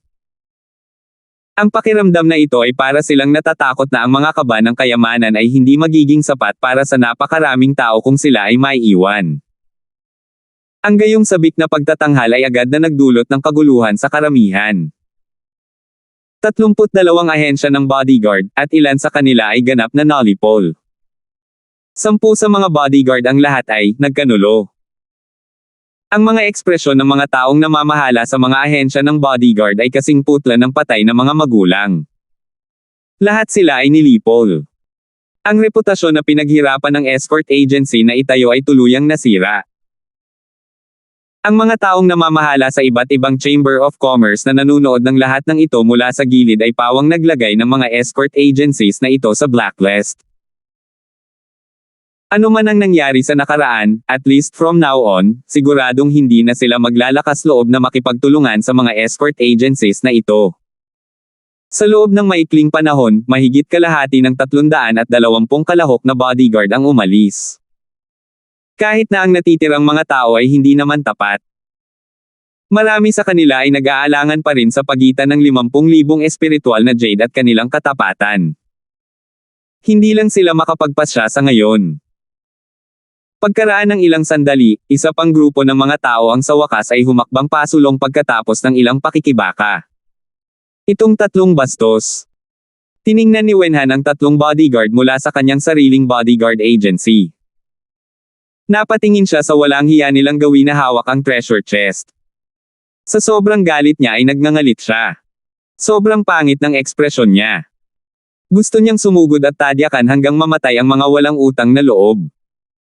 Si Wenhan ay palaging young master ng escort agency. Noon pa man ay maayos na ang pakikitungo niya sa mga escort na nasa ilalim niya, lalo na noong meeting ng South Continent Escort Agency. Ang reward na inaalok ng Kaizen Escort Agency ay ang pinakamahusay sa lahat ng mga taong naruroon. Maging ang 4 na SIS Escort Agency ay hindi nag-alok ng ganoong kataas na pabuya. Ganun pa man, nakaalis pa rin silang 3. Ang pinakamahirap na bagay na kontrolin sa mundo ay ang puso ng tao. Totoo ang kasabihang ito. May mga taong matuwid, at natural, mayroon ding mga taong walang utang na loob. Sa paghahambing, ang huli ay kadalasang mas karaniwan kaysa sa una. Kuya Wenhan Chi, hindi mo naman kailangang maging ganito. Hindi naman magandang bagay na umalis sila sa ganitong oras. Hindi naman masama sa bodyguard agency kung aalis silang 3. Kung hindi, kung mananatili sila dito, baka magkagulo sila in the future. Mas mabuting maging optimistic. Naaliw si Terence. Kuya Ford, tama ka. Wala sa mga umalis ang mabubuting tao. Gayunpaman, hindi ko pa rin kaya itong nakahiga. Galit pa rin si Wenhan, ngunit inihayag na ng walang hangganang dagat na walang magagawa ang bodyguard agency sa mga contestant. Kahit anong galit niya ay wala siyang lakas ng loob na gawin ang mga ito. Ngumiti si Terence at hindi na nagsalita pa. At least sa ngayon, kailangan niyang lunokan ang galit na ito maliban na lang kung makakahanap siya ng ibang paraan para maibulalas iyon. Sa huli, natapos na ang ikatlong round ng bodyguard loyalty test. 32 ahensya ng bodyguard at 320 kalahok na bodyguard ang umalis kasama ang 50,000 espiritual na jade o nanatili sa kanilang purong katapatan. Lahat sila ay gumawa ng kanilang mga pagpipilian. 3 tao mula sa Kaizen Escort Agency ang umalis, 7 ang naiwan. Sa huli, nakakuha sila ng 70 puntos. Ang resultang ito ay higit na mas mahusay kaysa sa mga maliliit na escort agencies na madaling nalipol. Hindi man masasabing perpekto, pero at least passable. Gayunpaman, hindi lamang si Wenhan, maging ang mukha ni Ming Yuan ay naging mas madilim. Sa 5 malalaking ahensya ng bodyguard, ang 4 pa ay hindi umalis. Lahat sila ay gumanap ng perpekto na may 100 puntos. Tanging ang ahensya ng bodyguard ng Kaizen ay nakakuha lamang ng 70 puntos. Paano magiging masaya ang mag-ama sa harap ng ganitong awkward na sitwasyon? Ang 5 pangunahing ahensya ng escort ay, pagkatapos ng lahat, ang 5 pangunahing ahensya ng escort. Ang kanilang mga pundasyon ay hindi maliit na bagay. Ang mga bodyguard na nasa ilalim nila ay sobrang tapat sa kanila at may malakas na pakiramdam na sila ay kabilang sa kanila. Wala sa mga second-rate na escort agencies na naruroon ang maihahambing sa kanila. Kaugnay nito, kahit na ang bagong na-promote na Kaizen Escort Agency ay malayong makapagsagawa ng sapat. Ang pinakamalaking pagkakaiba sa pagitan ng tradisyonal na mayayamang pamilya at ng nouveau riche ay ang kanilang foundation. Hanggat ang kanilang foundation ay nandyan, ang mga tradisyonal na mayayamang pamilya ay maaaring tumayo at hindi kailanman mahulog. Gayunpaman, mahirap sabihin para sa nouveau riche. Tumawa ang walang hangganang dagat. Napangiti ang mga pinuno ng iba pang 5 escort agencies nang marinig iyon. Tiningnan nila si Ming Yuan na may mapanuksong mga mata. Sa nakaraang kompetisyon, ang ahensya ng bodyguard ng Kaizen ay naging limelight at natapakan ang lahat ng tradisyonal na mayayamang pamilya sa ilalim ng kanilang mga paa. Sa lahat ng oras na ito ay pinipigilan nila ang kanilang galit, ngunit ngayon, sa wakas ay maibabalik na rin nila ang kanilang pagmamalaki. Namumula ang mukha ni Ming Yuan matapos siyang pagtawanan sa harap ng lahat. Gayunpaman, wala siyang sinabi. Pagkatapos ng lahat, ito ay isang katotohanan na ang ahensya ng bodyguard ng Kaizen ay walang matibay na pundasyon. Kung nasaktan niya ang iba pang 4 na tradisyonal na maharlikang pamilya dahil lang sa pagmamatigas niya, hindi ito magiging katumbas ng halaga. Sa kabilang panig, binigyan ni Wenhan ang bawat isa sa mga kalahok na bodyguard na piniling manatiling yakap ng oso. Gayunpaman, napagtanto niyang iba ang ekspresyon ng bawat isa. Napatingin sila sa 3 lalaki na nasa hindi kalayuan at masayang nakatanggap ng 50,000 spiritual jade. May ilang buntong hininga sa kanilang mga mata, may ayaw, at may panghihinayang. Inaanunsyo ko na ang 7 sa inyo na piniling manatili ay gagantimpalaan ng 50,000 espiritual na jade bawat isa bilang gantimpala para sa inyong katapatan sa ahensya. Biglang sinabi ni Wenhan ng malakas. Sabay ngisi at sumulyap sa 3 tao, hinding-hindi mag-aabuso ang ating Kaizen Bodyguard Agency sa sarili nating mga tao. Lahat ng iyong kontribusyon ay gagantimpalaan ng malaki. Nang matapos siyang magsalita, hindi napigilan ng mga tao sa paligid na magkagulo. Ang 7 bodyguard, na sa una ay medyo komplikado, ay agad na tuwang-tuwa at nag-cheer ng malakas. Sa hindi kalayuan, ang 3 bodyguard na nakatanggap ng 50,000 spiritual jade ay natulala nang marinig nila ang mga salita ni Wenhan. Bawat isa sa kanila ay gustong bigyan ng 2 malalaking sampal ang kanilang sarili. Maging ang kanilang mga bituka ay malapit ng maging berde sa panghihinayang. Kung alam nila na may ganong reward kung nanatili sila, bakit pa nila ginawa ang 3 hakbang na iyon pasulong? Bagamat mahigpit na itinakda ng komperensya na ang escort agency ay hindi makapag-settle ng mga score pagkatapos ng event, tiyak na hindi na sila makakapagpatuloy sa pagtatrabaho bilang isang escort agency pagkatapos nilang kunin ang 50,000 spiritual jade. Sa bahid ng pagiging walang utang na loob, hindi lamang ang Kaizen Escort Agency ang ayaw sa kanila, ngunit lahat ng iba pang escort agencies ay ayaw din sa kanila. Mawawala pa nga sila sa lugar ng dagat ng buong Timog Kontinente. Bagamat magulo, ang isang taong walang utang na loob ay hindi kayang magtaas ng ulo kahit saan man siya magpunta. Sa huli ay tatanggihan siya. 4,438. Nagbayad sila ng napakalaking halaga kapalit ng 50,000 espiritual na jade. Gayunpaman, sa isang kisap mata, ang mga piniling manatili ay nakatanggap din ng 50,000 espiritual na jade. Higit pa rito, wala silang kailangang bayaran at sa halip ay itinuring silang mga bayani. Sa paghahambing na ito, ang tatlo sa kanila ay biglang nakaramdam ng hindi balanse. Gayunpaman, huli na para magsisi sila ngayon. Pinili nila ang landas na ito para sa kanilang sarili. Kahit na kailangan nilang lumuhod, maaari lamang nilang ipagpatuloy ang paglalakad sa landas na ito. Brilliant, hindi mapigilan ni Terence na bigyan ng thumbs up si Wenhan habang nanunood. Matapang na lalaki ang young master na ito. Bagamat kailangan niyang magbayad ng kabuoang 350,000 espiritual na jade para sa isang maikling sentensya, masasabi niya mula sa mga ekspresyon ng mga bodyguard at ang pagkabigla ng mga nakapaligid na tagalabas na ang 350,000 espiritual na jade ay hindi naubos sa walang kabuluhan. Mula noon, ang mga bodyguard na nasa ilalim ng kanyang command ay mas magtitiwala sa ahensya at magiging mas loyal.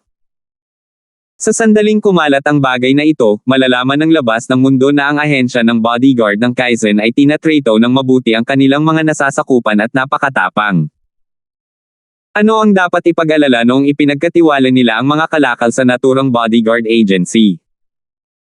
Sa pamamagitan lamang ng 350,000 spiritual jades, mabibili niya muli ang katapatan ng mga bodyguard at ang reputasyon ng ahensya ng bodyguard.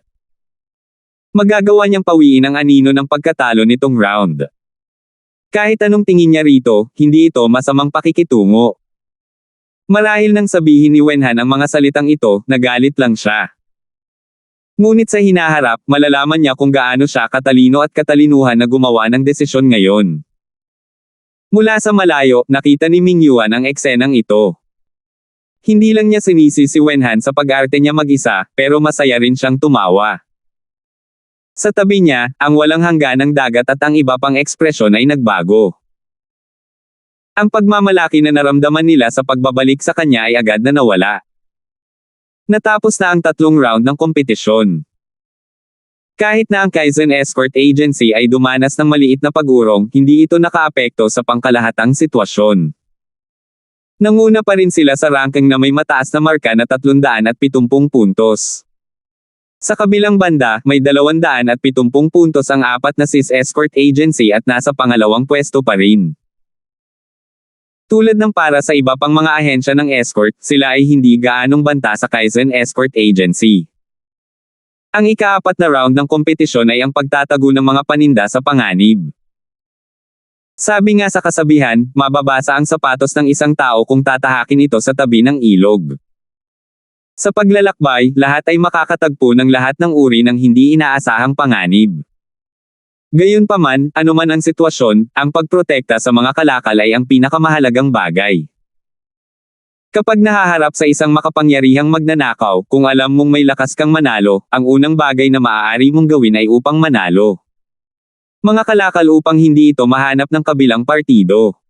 Ito ay isang pangunahing kasanayan na dapat taglayin ng bawat escort. Sabi ng walang hangganang dagat. Iba't iba ang naging reaksyon ng lahat ng naruroon nang marinig nila ito. Ang iba ay tumango, ang iba naman ay umiling. Hindi sila tutol sa pagtatago ng selyadong pakete noong sila ay nasa panganib. Ang susi ay ang ganitong uri ng bagay ay madaling matutunan ngunit hindi madaling makabisado. Kadalasan, walang silbi kung itago ito. Sino ang hindi marunong magtago ng mga bagay? Kahit na ang 3 taong gulang na bata ay hindi magiging problema, ngunit ang problema ay pagkatapos ng isang bagay na itago, gaano karaming mga bagay ang maaaring maitago sa mga mata ni Jindan o kahit na nascent Soul Masters. Ang mga patakaran para sa round na ito ng kompetisyon ay ang bawat escort agency ay magpapadala ng isang kalahok. Sa tagal ng panahon para masunog ang insenso, bawat isa ay ilalagay sa isang selyadong lugar at gagamitin ang nakapaligid na kapaligiran upang itago ang sealed package. Pagkatapos nito, ang 5 escort agencies at ang bandit groups, na binuo ng iba't ibang chambers of commerce ay isasaalang-alang na ang pakete ay sama-samang hahanapin ang sealed package. Isang panalo. Patuloy na nag-aanonsyo ang walang hangganang dagat. Tagumpay na pagtatago. Kahit gaano ka kahusay magtago, mahahanap ka rin sa huli. Ano ang itinuturing na matagumpay na pagtatago? May nagtanong sa malakas na boses. Napakasimple lang. Depende na lang kung kailan nahanap ang sealed package. Kung hindi man lang tumagal sa tagal ng pagsunog ng insenso, ibig sabihin, nabigo ang pagtatago at walang ibibigay na puntos. Kung kayang tumagal para masunog ang insenso, makakakuha ka ng 50 points. Kung kayang tumagal sa tagal ng pagsunog ng insenso, tatagal ka ng 2 puntos. Kukuha ng 3 insenso upang masunog, makakakuha ka ng 100 puntos, pagkatapos, ikaw ay maituturing na panalo ang pinakamataas na puntos sa round na ito ay 100 puntos. Ipinaliwanag ng walang hangganang dagat sa lahat. Nang marinig ito ng lahat, natauhan silang lahat. Sa ganitong paraan, ang mga punto ay mas makatwiran. Ang buong score na 100 puntos ay hindi itinuturing na mataas, ngunit talagang walang panganib na pag-usapan sa round na ito ng kompetisyon, kaya hindi makatuwirang itakda ito ng masyadong mataas. Isa pa. Bilang karagdagan sa regular na kompetisyon, mayroong isang espesyal na segment ng hamon.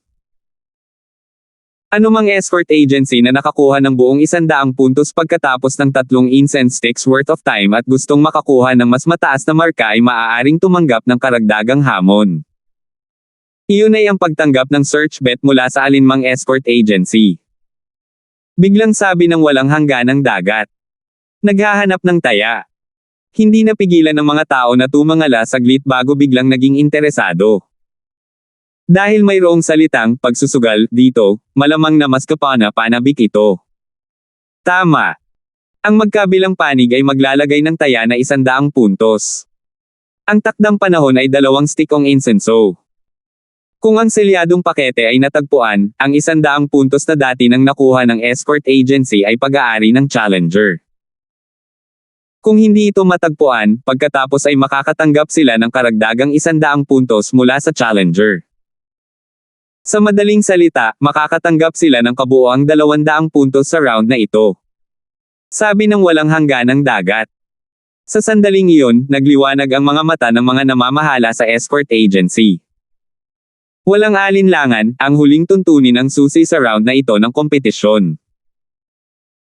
Matapos ang unang 3 round ng kompetisyon, ang iba't ibang escort agencies, lalo na ang nangungunang Kaizen Escort Agency at ang escort agency sa likod nila, ay nakapaghiwa-hiwalay na ng kaunting puntos. Kung wala silang ganoong karagdagang hamon at nagpatuloy lamang gaya ng binalak, napakahirap na isara ang pagkakaiba sa puntong ito bago ang huling labanan. Gayunpaman, sa pagkakataong ito, lahat ay nakakita ng pag-asa. Magagawa nilang makakuha ng 200 puntos sa isang lakad. Nangangahulugan ito na hanggat mahusay silang gumanap, hindi katakataka kung malalampasan pa nila ang ahensya ng escort ng Kaizen, lalo pa na paliitin ang pagkakaiba ng score. Siyempre, ang saligan ay ang selyadong pakete na kanilang itinago ay maaaring tumagal sa oras na kinakailangan para masunog ang 3 insenso. Kung hindi sila magkakaroon ng mga kwalipikasyon upang tanggapin ang hamon, lalo pat makakuha ng 200 puntos. Sige, ito ang mga patakaran para sa round na ito ng kompetisyon. Ang bawat escort agency ay maaaring magsimulang pumili ng kanilang mga kalahok. Humanda sa pagsisimula. Inihayag ng walang hangganang dagat. Sa sandaling matapos siyang magsalita, ang lahat ng mga taong namamahala sa mga ahensya ng bodyguard, kabilang si Wenhan, ay muling nasa mahirap na sitwasyon. Bagamat ang round ng kompetisyon na ito ay hindi kasing delikado ng unang dalawang round, at hindi rin ito kasing hamon ng ikatlong round, napakahirap pa ring pumili ng tamang kandidato. Meron bang willing mag-volunteer? Kumunat ang noo ni Wenhan at sinulyapan ang bawat bodyguard. Hindi na niya binanggit ang reward gaya ng ginawa niya noon. Pagkatapos ng lahat, walang panganib na pag-usapan sa ganitong uri ng kompetisyon, at hindi na kailangan ng anumang mga gantimpala. Ang mga may kakayahan ay natural na makikilahok, at ang mga hindi magkakaroon ng anumang mga gantimpala kahit gaano pa sila nag-aalok. Ito ay hindi tulad ng nakaraang dalawang round, kung saan sila ay direktang mag-aanonsyo na hanggat isang kalahok ang umakyat sa entablado, sila ay bibigyan ng 50,000 spiritual jades hindi alintana kung sila ay nanalo o natalo. Dati, ginawa niya ito dahil siya ay responsable at matapang, na ginawang mas tapat at handang magtrabaho para sa kanya ang lahat. 4,439. Gayunpaman, kung gagawin nila ito ngayon, hindi ito matatawag na nakapagpapatibay na moral.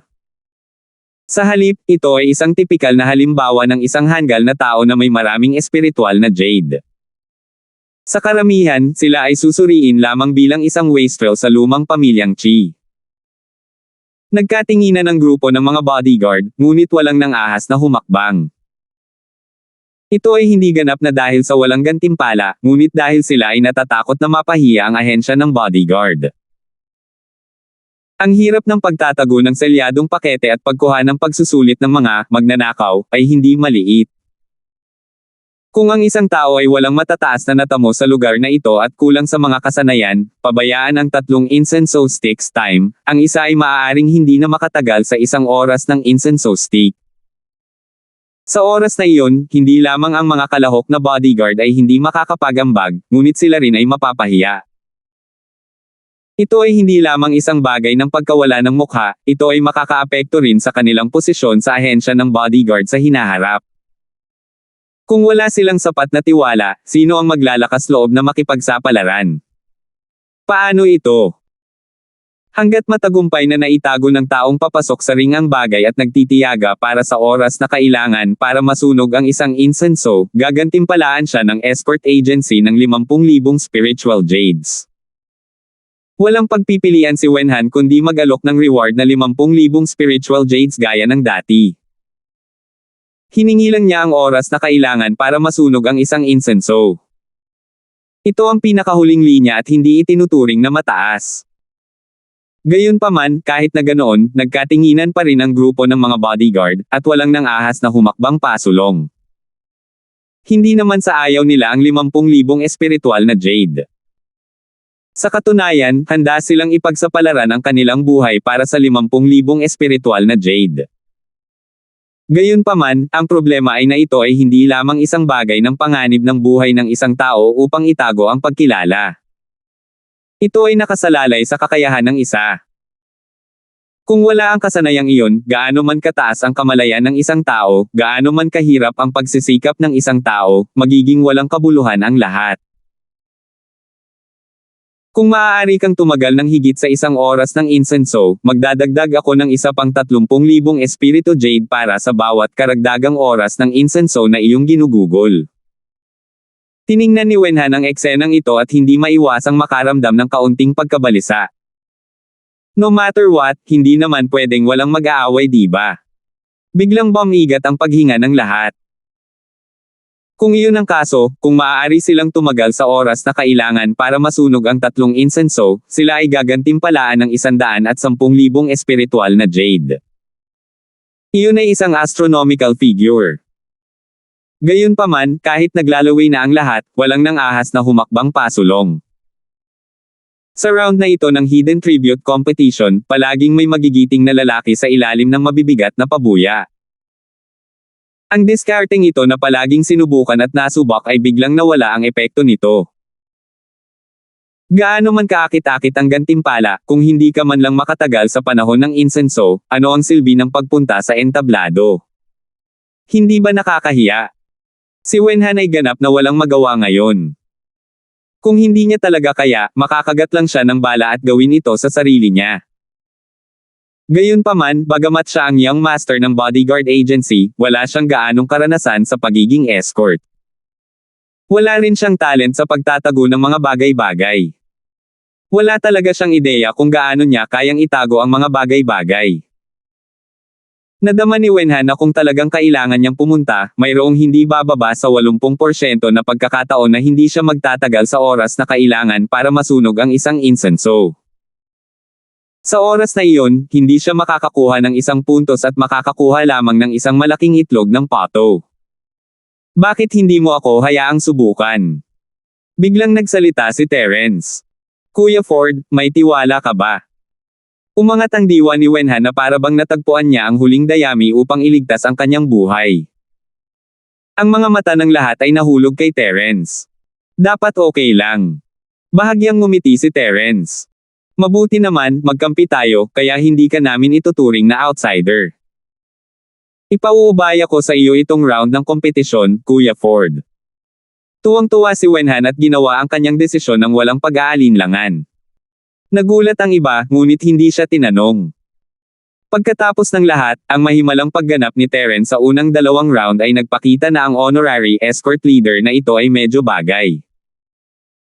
Di nagtagal, ang 32 escort agencies ay nagbigay ng listahan ng mga kalahok, at ang ika-4 na round ng Hidden Goods in Danger competition ay opisyal na nagsimula. Ang venue para sa round na ito ay hindi Magic Cold Square, ngunit isang seaside na may maraming reef.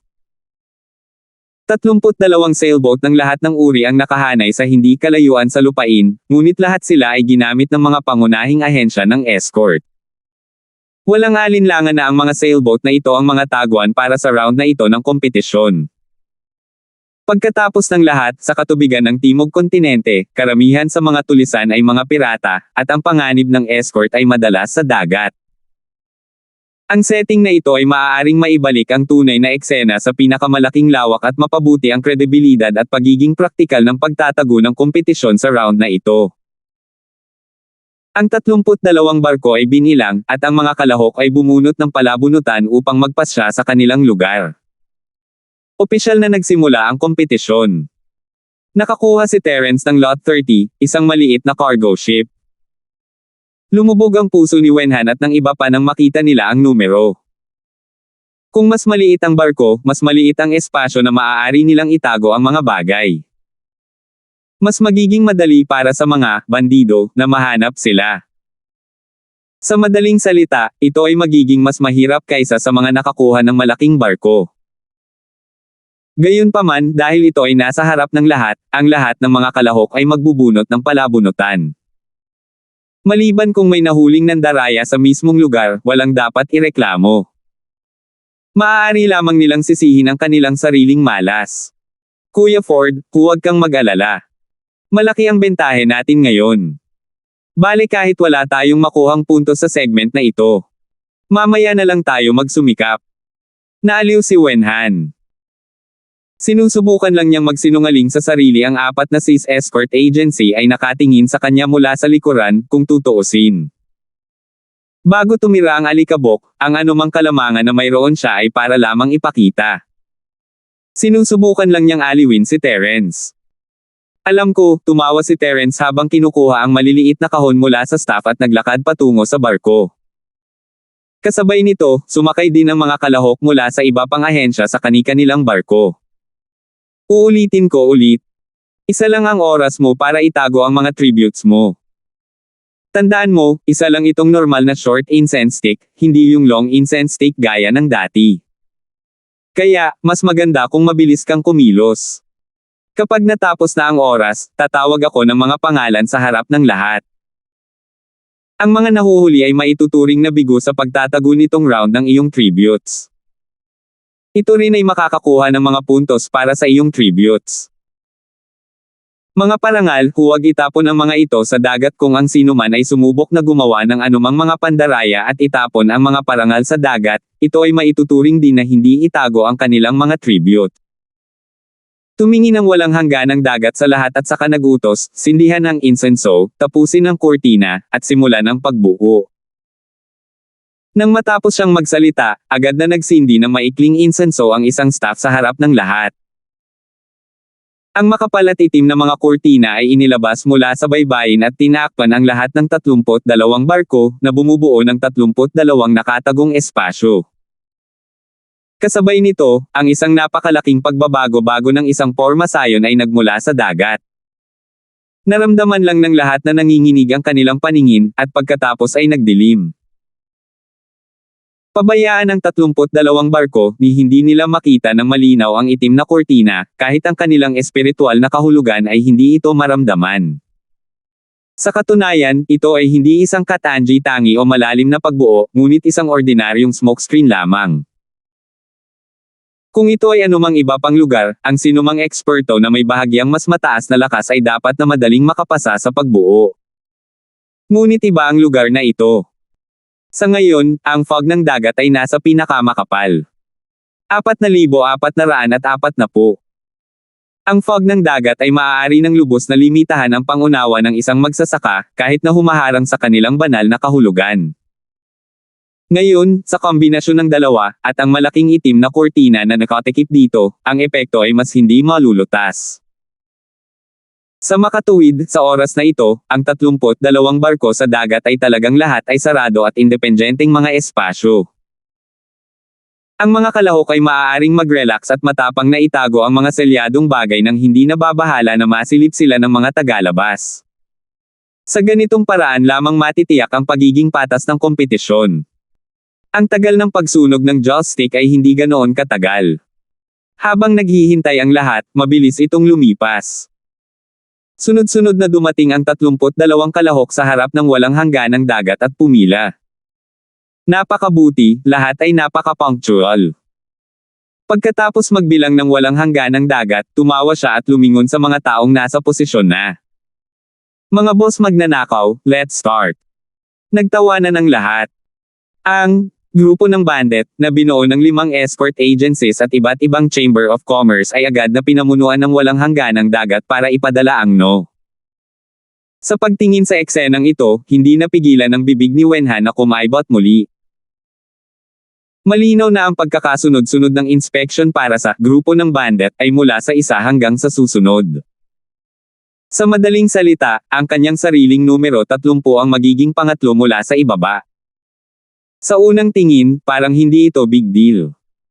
Ito ay lamang na ang pagkakasunod-sunod ay bahagyang mas mababa, ngunit sa katunayan, ang mas mababa ang ranggo, mas disadvantageous ito. Dahil ang mga bandido ay naghahanap din ng mga selyadong kalakal sa mga barko, kahit na magkaiba ang mga modelo ng mga barko, ang pangkalahatang layout ay magkatulad. Sa tuwing hahanapin ng mga bandido, pangkaragdagang barko, tiyak na tataas ang kanilang kahusayan. Pagkatapos ng pagsasanay sa unang 29 na barko, sa oras na hinanap nila ang ika-30 barko, malinaw na sa kanila ang mga lugar sa barko kung saan maaaring itago ang mga selyadong bagay. Kung sila ay nakatago sa magkatulad na mga posisyon, kakailanganin ng front group ng oras ng insenso upang mahanap sila. Gayunpaman, kapag nagpunta sila sa likod, maaari nilang makita ang mga ito sa isang sulyap. Dahil sa kamangha-manghang pagganap ni Terence sa unang 2 round, mataas pa rin ang pag-asa ni Wenhan kay Terence, ngunit pagkatapos makita ang eksenang ito, nanlamig ang kanyang puso. Kung matatalo tayo sa round na ito, masisilang natin ang ating malas. Napangiti si Wenhan kay Terence. Wala siyang choice, tutal nakabunot siya ng lot number 30. Hindi kinakailangan.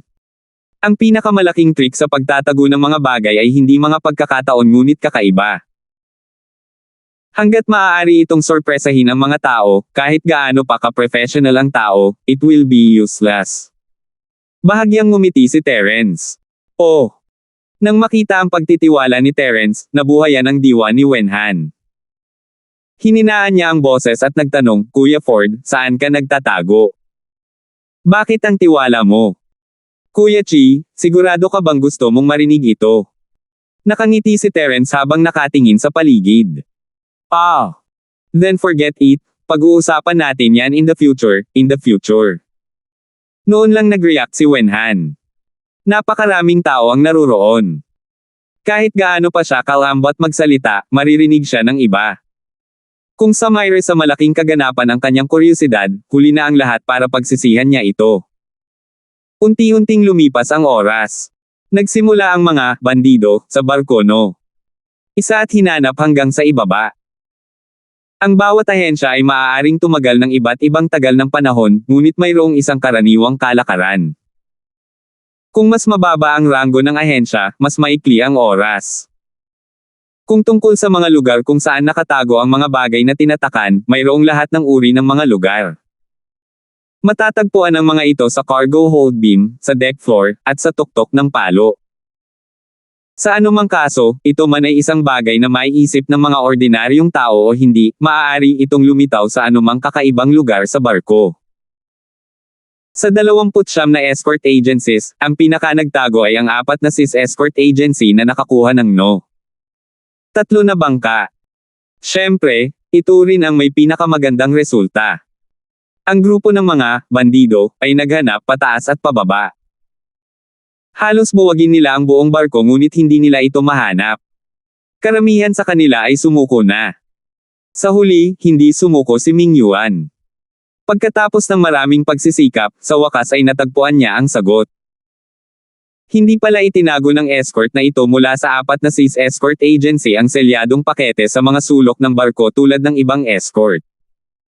Sa halip, kumuha siya ng alternatibong ruta. Naghukay siya ng isang buta sa isang bahura na hindi kalayuan sa barko at pinalamanan ang selyadong pakete dito. Kasabay nito, hindi niya nakalimutan na ibalik ang reef sa orihinal nitong estado. Kung si Ming Yuan ay hindi nakarinig ng isang tao na nagsabi na maaaring ito ay itinapon sa dagat, hindi niya ito mahahanap. Ayon sa mga alituntunin ng kompetisyon, ang selyadong pakete ay hindi maaaring itapon sa dagat, ngunit walang paghihigpit na nagsasabing maaari lamang itong itago sa bangka at hindi sa mga bahura sa malapit, kaya ito ay ganap na magagawa. Gayunpaman, kahit na may ganitong kakaibang diskarte, hindi nakuha ng 4 na sis escort agency ang buong marka sa huli. Si Ming Yuan ay nagkaroon ng kislap ng inspirasyon at nabigo ng mapupuno na nito ang 3 incenso stick na halaga ng oras. Sa huli, tumagal lang ng 2 incenso para makakuha ng 70 puntos.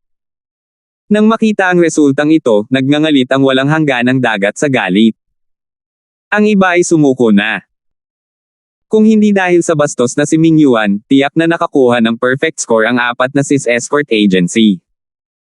Sa huli, pagkatapos ng mga aksyon ni Ming Yuan, hindi lamang bumaba ng 30 puntos ang kanyang mga puntos, ngunit nawalan din siya ng pagkakataong tanggapin ang hamon. Sa kanyang matalinong plano ng pagtatago ng mga darts, sa una ay nagkaroon siya ng mataas na tsansa na makakuha ng 200 puntos, ngunit ngayon ay nabawasan na ito sa 70 puntos. Kahit sino man iyon, magagalit sila. Maghintay ka lang.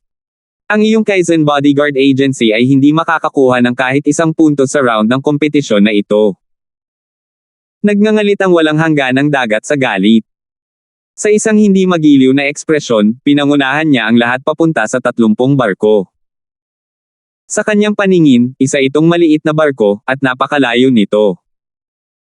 Kahit gaano ka pa kahusay magtago, magagawa mong i-flip ito sa oras na kailangan ng insenso para masunog.